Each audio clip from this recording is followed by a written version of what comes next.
কোনো বিমান দুর্ঘটনার পর তাৎক্ষণিক আলোচনার কেন্দ্রে থাকে মূলত হতাহতের বিষয়টি। তবে এর আড়ালে থেকে যায় এক নীরব ঘাতক। বিধ্বস্ত উড়োজাহাজের বিপুল পরিমাণ জেট ফুয়েল, পোড়া ধাতু আর রাসায়নিক পদার্থ নিঃশব্দে মিশে যায় মাটি ও পানির সঙ্গে, যা তৈরি করে ভয়াবহ পরিবেশগত ঝুঁকি এবং এর পরিণতি হতে পারে সুদূরপ্রসারী। বিশ্বের বিভিন্ন দেশে অতীতে এমন বিপর্যয়ের নজির দেখা গেছে।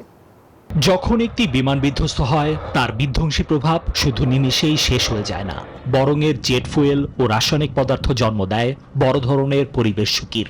উড়োজাহাজে থাকা বিপুল পরিমাণ দাহ্য জ্বালানি আর পোড়া ধাতু মাটিতে মিশে মুহূর্তেই তৈরি করে এক তীব্র বিষাক্ত পরিস্থিতি। বান্ডেল থাকলে প্রতি সেনমানিতে টাকা বাঁচবে। বিকাশ সেনমানি বান্ডেল কিনে জিতুন প্রতি লেনদেনে।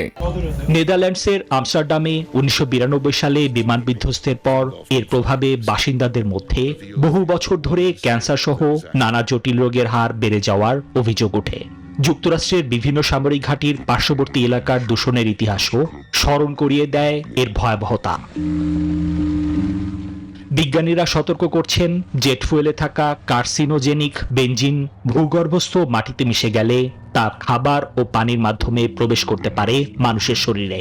বাতাসে ছড়ানো রাসায়নিক কণা বাড়াবে শ্বাসতন্ত্রের রোগ। এ নিয়ে মার্কিন পরিবেশ বিজ্ঞানী ডক্টর লেনি সিগেল বলেন, জেট ফুয়েলের সবচেয়ে বড় বিপদ হলো এর অদৃশ্য উপাদান, বিশেষ করে বেনজিন। এটি দীর্ঘমেয়াদে লিউকেমিয়ার মতো ক্যান্সারের ঝুঁকি বাড়ায়। F-7 যুদ্ধবিমানের অভ্যন্তরীণ ট্যাঙ্কে প্রায় 2385 লিটার জ্বালানি ধরে। উত্তরা দুর্ঘটনার মুহূর্তে বিমানটিতে ঠিক কতটুকু জ্বালানি ছিল তা অজানা। তবে বিধ্বস্ত হওয়ার পর এলাকাটিতে যে স্বাস্থ্য ঝুঁকি দেখা দেবে তা বলাই যায়। নিবির আমিন, নিউজ 24।